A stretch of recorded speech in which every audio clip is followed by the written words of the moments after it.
और ये जनपद में 2 दिनों से गायब अधेड़ का शव खेतों में मिला, जहां मृतक के बेटे का कहना है कि भूसे के बंटवारे को लेकर बड़े भाई के सालों ने मिलकर मेरे पिता को पीट कर हत्या कर दी। मृतक के बेटे का यह भी आरोप है कि चाचा ने एक दिन पहले ही फोन पर मुझे गाली दी और कहा कि अपने बाप को बचा सकते हो तो बचा लेना। हत्या की सूचना लगते ही घटनास्थल पर पहुंचे सीओसीटी सहित पुलिस बल के साथ फॉरेंसिक टीम ने जांच शुरू कर दी। शव को पुलिस ने कब्जे में लेकर पोस्टमार्टम के लिए भेज दिया और आरोपियों की तलाश में पुलिस जुट गई। औरैया कोतवाली क्षेत्र के गांव भरसैन में पुराने जमीनी विवाद को लेकर एक बुजुर्ग की हत्या कर दी। हत्या किसी और ने नहीं बल्कि मृतक के भाई के सालों ने की।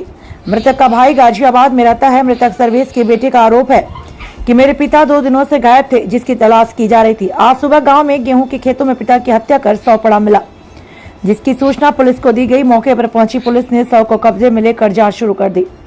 औरैया जिले के गांव भरसैन में रहने वाले सर्वेश का गाजियाबाद में रहने वाले अपने सगे भाई से पुरानी जमीन विवाद को लेकर मामला चल रहा था, जिसको लेकर कई बार सर्वेश से उसके भाई में विवाद भी हुआ।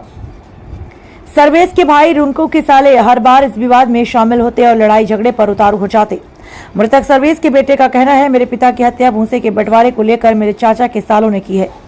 2 दिन पहले ही गाजियाबाद में रहने वाले चाचा, जिसको लेकर हमने उस समय बीच बचाव किया, लेकिन झगड़ा हुआ था और हमने बीच बचाव किया, लेकिन तब चाचा के साले ने मेरे पिता को मां की गाली दी और अभद्र भाषा का प्रयोग किया और चैलेंज किया कि बाजार में आना तब देख लेंगे। यह सुनकर मेरे पिता साइकिल लेकर उनके पीछे चले गए और 2 दिनों तक हम उनको ढूंढते रहे।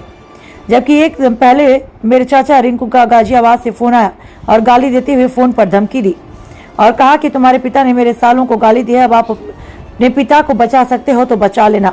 जिसके बाद आज सुबह मेरे पिता का शव खेतों में पड़ा मिला। आइए दिखाते हैं पूरी खबर विस्तार से। अमित कुमार शर्मा और यह रिपोर्ट। ये जो डेथ हुई कौन थे तुम्हारे? ये मेरे पिताजी थे। क्या मामला था, कैसे इनकी हत्या हुई है? ये भूसा के बारे में लड़ाई हो गई थी। ये लोग पापा हम तो वहाँ पे दुकान पे चले गए थे। इधर चाचा की 3 साले थे, ये लोग भूसा भरने आए थे। इन लोगों ने हमसे बोला, हम वहाँ पे निकल गए थे दुकान पे। पापा की लड़ाई हो रही थी, दीदी ने हमें आवाज़ दी तो हम वापस आए तो ये लोग मार मूर के चले गए थे। तो हमने पापा को लिए पकड़ा अपने, तो पापा को पकड़ने के बाद में हमें तार लग गई, तार से हम नीचे गिर गए तो हमें नाले में आ गई। फिर यहाँ के बाद में पापा चले गए। इन लोगों ने, इनके चाचा के मेरे 3 साल ने ये बोला कि अगर असल बाप के हो तो आगे चल के आओ। मेरे चाचा के 3 साले ने बोला तो पापा ने साइकिल उठाई, पापा साइकिल लेके तुरंत चले गए। मैं 3 दिन से ढूंढने कर, उस दिन भी परसों भी ढूंढा है, परसों 12-1 बजे तक ढूंढा और आज भी ढूंढा हमने, 12-1 बजे तक नहीं मिले हमें। फिर दोपहर में हमारे पास कॉल की थी हमारे चाचा ने, तो गाजियाबाद में है। उन्होंने कॉल की कि ये भोसड़ी कि तुमने मेरे साले आले को गाली दी, तुमने बाप बेटन ने दोनों मिल के साले गाली दी, ये वो फलान दुकान बहुत सी हमें गाली दी हैं। फिर आगे बाद में हम पे कही कि सवेरे अगर हो सके तो अपने बाप के बचवाए लिए, कि अगर ना हमने कुछ करके दिखवाए दो तो हम एक बाप की नहीं 100 बाप की, तो कुत्ता खाए तो हमें खवाए थी। अच्छा, यानी कि अपहरण कर जो है और चुनौती देकर हत्या की गई है। हाँ, इनने हमें, मेरे चाचा ने ऐसी बात कही हमसे मोबाइल पे, मोबाइल द्वारा हम गए थे और यही दवा लेने, तो वहाँ से लौटे आएंगे तो हमने फिर वहाँ से ढूंढा नहीं मिले हमें। 12 बजे तक हमने हर जगह ढूंढा रहे, सब लोगों से पूछ डाला। हमारे साथ में 4-5 लड़के थे, उनसे भी साथ में लिखवा के 2-2 गाड़ी। यानी कि 3 दिन से लापता थे? 2 दिन से। हाँ, परसों से आवाज कल आज मिले हैं सुबह। ये सर्वेश हैं जो भरसैन गांव के रहने वाले हैं। इनकी डेड बॉडी यहाँ खेत में आज मिली है सुबह।